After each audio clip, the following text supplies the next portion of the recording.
Saudara, 4 Menteri Jokowi hadir di Mahkamah Konstitusi untuk memberi keterangan di sidang sengketa hasil Pilpres menyusul nama Presiden Jokowi yang sering disebut Timnas Anies Mohaimin dan Ganjar Mahfud sejak awal sidang.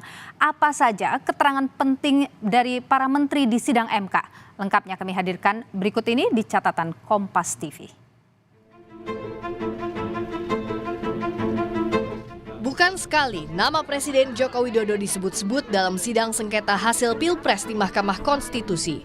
Kuasa hukum Timnas Amin menuding ada intervensi Presiden di Pilpres 2024 yang membuat perolehan suara pasangan Prabowo Gibran meroket, salah satunya lewat penyaluran bansos. Sementara tim hukum Ganjar Mahfud menduga Presiden Jokowi melakukan nepotisme di Pilpres untuk memenangkan pasangan Prabowo Gibran satu putaran. Nama Jokowi disebut di sidang Mahkamah Konstitusi menghadirkan 4 menteri, antara lain Menko PMK Muhadjir Effendi, Menko Perekonomian Erlangga Hartarto, Menteri Keuangan Sri Mulyani, dan Menteri Sosial Tri Risma hari ini. Salah satunya Menteri Perekonomian Erlangga Hartarto yang ditanya Ketua MK Soehartoyo soal pernah atau tidak ada pesan dari Presiden Jokowi soal nuansa sensitif pembagian bansos jelang pemilu. Erlangga menegaskan tak ada ekstra program terkait pemilu. Khususnya di era menjelang pemilu itu, Bapak-bapak dan Ibu-ibu, apakah di forum itu ada tidak pesan-pesan dari Presiden ataupun usulan dari para menteri bahwa hal yang demikian itu ada nuansa-nuansa yang sensitif yang kemudian harus dicermati? Kembali lagi sampaikan oleh Bu Mensos bahwa ini program yang sifatnya selalu bulanan. Jadi tidak ada ekstra program yang terkait dengan pemilu. Tidak ada sama sekali.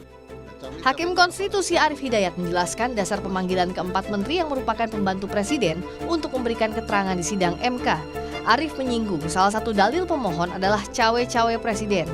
Namun kurang elok jika memanggil Presiden sebagai kepala negara yang juga simbol negara sehingga MK memanggil para menteri terkait.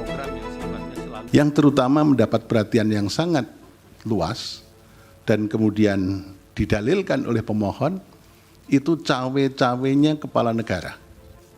Nah, cawe-cawenya kepala negara ini Mahkamah sebetulnya juga kita memanggil kepala negara Presiden Republik Indonesia. Kelihatannya kan kurang elok karena Presiden sebagai kepala negara, simbol negara yang harus kita junjung tinggi oleh semua stakeholder, maka kita memanggil para pembantunya. Dan pembantunya ini yang berkaitan dengan dalil pemohon. Sidang gugatan hasil pemungutan suara terus berulang pasca pemilu digelar. Pembuktian harus berjalan transparan dan hasilnya mampu dipertanggungjawabkan kepada publik sebagai pemilik hak suara. Tim Liputan Kompas TV. Mahkamah Konstitusi diharapkan memutus tidak saja berdasarkan keterangan yang tampak atau muncul di persidangan, tetapi sangat bisa lebih dari itu. Hakim bisa memutus sesuai dengan kewenangan besar yang melekat pada Hakim Konstitusi, karena putusan MK bersifat final dan mengikat, mengandung konsekuensi tidak hanya pada pemohon dan masyarakat luas, tetapi juga pada kehormatan hakim dan marwah MK sebagai benteng terakhir keadilan berdemokrasi.